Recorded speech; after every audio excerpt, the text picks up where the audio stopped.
It's Local Edition. I'm Brad Pomerantz. Thank you so much for joining us. Our guest is Ian Parkinson. Mr. Parkinson is the sheriff for San Luis Obispo County, and we thank you so much for joining us, sir. Thank you. I know you've been out and about at many town hall meetings, and I hear that one of the issues that is percolating consistently is response times. Yeah. Talk to me about the challenges that you face to decrease response times.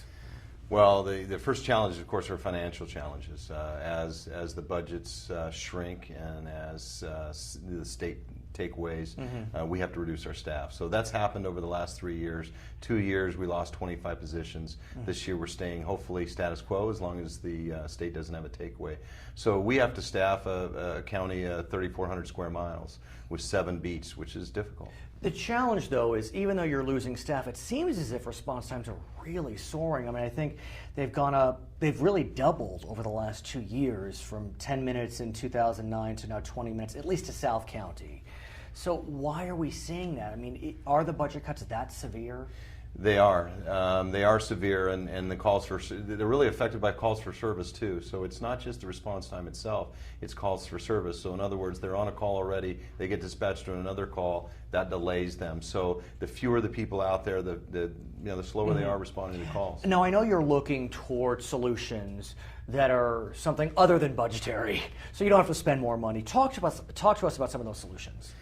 A variety of solutions, both electronically or technology-wise by changing our computer system to allow deputies to do reports in the field. That would help. That keeps them out there. Looking at shift schedules, I've taken the commanders, which are typically a station position, and move them in a position to supplement where the sergeants are, so I can put more sergeants out in the field. And I actually changed the sergeant schedule. So it's working within the parameters we have, utilizing volunteers for additional services. Sheriff, you mentioned that this county is 3,400 square miles. That is very large, and it's populated in a very dispersed way. So you have been working towards trying to prevent rural crime. One would think that's an oxymoron, but not so much. Talk to us about what you're doing to try to decrease crime in our rural areas.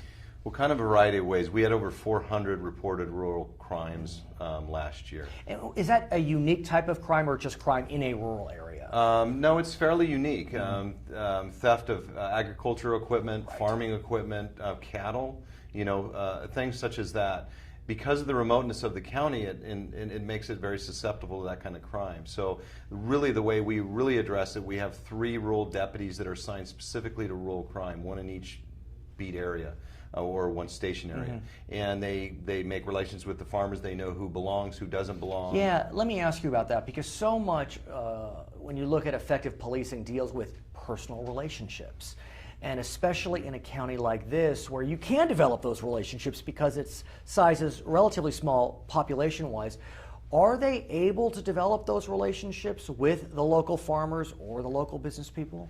Oh, absolutely. To be honest, the farmer, the rancher, they're fairly low maintenance people. They don't need a lot, and they like having that relationship.